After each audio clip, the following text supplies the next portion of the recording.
Hey guys, it's Clint. I want to say it's Paul Joseph Watson that first said that conservatism is the new counterculture, and in pop culture, it really feels like that's the case. So I wanted to jump into some of the important things happening in comic culture, and not just comic culture, but pop culture in a larger sense. But first, I want to remind you that I write comic books, and I've got this book, Downcast, that's going to be coming out on Indiegogo soon. And believe it or not, this kind of thing is very counterculture. It's a weird world that we live in. So this book is there's no social justice politics in it. In fact, there's no politics whatsoever. It's just for fun. But if you're interested in it, this is the B cover. This is going to be the variant cover. It's not colored yet. If you're interested in hearing about it and getting deals when it goes out on Indiegogo, then please go down to the description below and sign up for my mailing list. I promise not to spam you. Okay, so you might remember this was just a few weeks ago. Peter Simeti, who is the publisher of Alterna Comics, was swatted. And if you don't know what swatting is, that's where a crazy person calls the police and tells them that you're holding a hostage at your house and that you're armed, and it's a very dangerous situation. And in this case, they told the police that Peter Simeti, they were pretending to be Peter, and they said that he had killed his girlfriend and had a gun and was feeling suicidal. So of course that sends the police over, and the police are interested in making sure everything is safe. So they come in ready for a fight with guns drawn and everything. So that's pretty awful. It happened again maybe a week or so later to this gentleman, Edwin Boyette, and he is part of Comicsgate. I will say that Peter Simeti, though, the last guy, he's not actually part of Comicsgate. He's just respected by Comicsgate because he cares about his customers.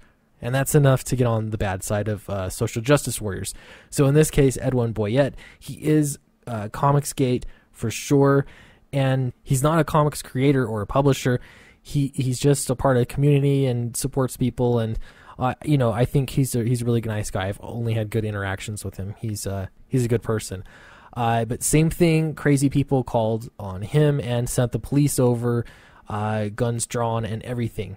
Now, these are incredibly difficult and dangerous situations to be in because, there have already been at least one death that I know of from swatting, and it only takes the wrong scenario to go down for somebody to get hurt. So now that I've laid that out for you, I look back at some old tweets. This one was actually sent to me by this guy back in December, and I didn't really think a whole lot of it at the time, only that it was kind of weird. Now, in light of the swattings, this is actually something that I'm going to go ahead and forward on to the police that are investigating those swatting circumstances. And this is because things on Twitter have gotten so bad. And not only so bad, people in high up places, you're talking Joe Quesada, who's running Marvel Comics, he's encouraging online internet trolls to say some pretty horrible things to Comicsgate. And in this case, this guy, he's talking about hate speech and asking if I know what it means. I tried to be nice here and explain what free speech is. He asked me if I knew what free speech was, and of course he's got to call me sweetie. They don't know that I actually love this. It really makes my day when I get them to call me sweetie. But he says, because if you don't know what hate speech is, he says, we can certainly start calling for your, in all caps, extermination. We can certainly call for your violent expulsion, which I'm all for. So the more context that you add here, I promise, doesn't make it any better. This is disgusting. So it's crazy to see that people are really this into violence. And not only that, but again, they're supported by people in powerful positions. Large corporations are defending them. Anywhere on the public square nowadays, on the internet, you're being ruled by people like this. And so is it any wonder that there's a counterculture happening? Now, this article is on conservatism being the counterculture, but I will say you don't have to be conservative. You just have to not be a far left social justice, terrorist. to be outside of the norm. Again, for example, with Peter Samedi, he was just trying to be neutral. That is not good enough for them. So it's going to lump a whole lot of people into the counterculture. Now, when you bring this up, it makes extreme leftists pretty upset because they still consider themselves as the counterculture, which is really weird when you think about it. Yeah, I'm going to read down here a little bit. It says, just as hyper-conservative post-war America produced a rebelliousness that defined the 1960s and much of American society since, today's breed of authoritarian liberalism is laying the groundwork for a cultural coup d'etat. I hope I said that right. The 60s, with its focus on individual freedom, both mental with New Age and Western religious, and physical with sex and drugs, was at its core little more than a rebuttal to an American mainstream rooted in nationalism and religious conservatism. Right, so things have changed quite a bit. Now that it has become so desired, and I really don't think it's because it's right now the majority in the culture. It's just that people with the really far extreme leftist ideology, they're just running everything. They run entertainment, and they not only that, they go in and they try to take over. This is why Comicsgate started. In Magic the Gathering, that's why they've had similar issues. That's why anime is seeing problems now.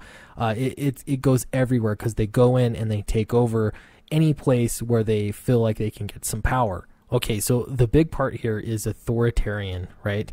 It has become so authoritarian now, and it'll even say the movement, much to the chagrin of many of the idealistic baby boomers who set it in motion, has grown old, ornery, and hell-bent on maintaining its twisted orthodoxy, so much that it's openly abandoning its most basic ideals, such as individual liberty and skepticism of authority. Yet these ideals are still meaningful to modern-day conservatives and libertarians, and I'm going to add moderates to that list as well because things are shifting more and more. I used to watch those, like you'd see documentaries or movies about lawsuits, important lawsuits in history, in some cases, quote-unquote, important lawsuits, and using the legal aspect to set precedents to make so-called social progress.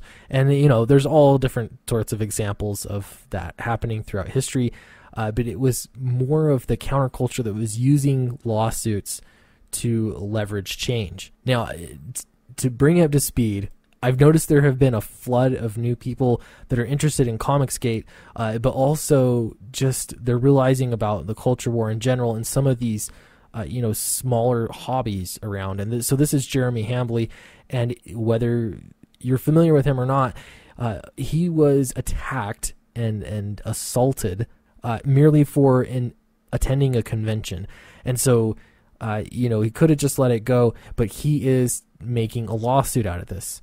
The reason why things like this are important is because it sets a legal precedent, and it makes it so Twitter mobs, people like this guy here that wants me to be exterminated, they have to think twice because the rules of Twitter don't apply to real life. You can't just go harm people because you don't like what they say. Another most recent example is that of Vic Mignogna, and he is, I don't know the specifics of legal action, but he wasn't physically hurt, but his career has all been it's destroyed. It is over. And all this because a bunch of people, social justice terrorists, decided that, he doesn't deserve to work in anime.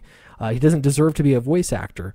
And so this is going to be a really important, legal milestone in the culture war. And this is one that always gets my blood boiling. This is Richard C. Meyer, known as Diversity in Comics, or your boy Zach. He just criticized comic books, and especially because of ideological leanings, they've taken over comic books. But him having a voice on the internet is just too much for the establishment to handle. And so, he tried to publish his own comic book to make an alternative, and this guy here, Mark Waid, had to interfere. And in fact, the legal term is tortious interference.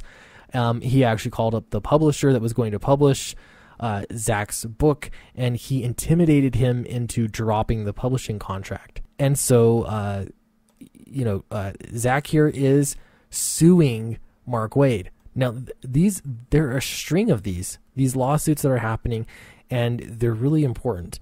I think this is going to spill out. This is going to set a precedence for the larger culture war. This is really important to remember. I think it's still going to be a really long process, but I am really interested to see how these all turn out. So I hope that you enjoyed this video. Please like, subscribe, ring the bell. I'm glad that so many new people have subscribed to my channel. It's really great to have you. Let me know in the comments below what you think about all this and why is this important, or if you think it's not important, why is it not important? And I will talk to you next time.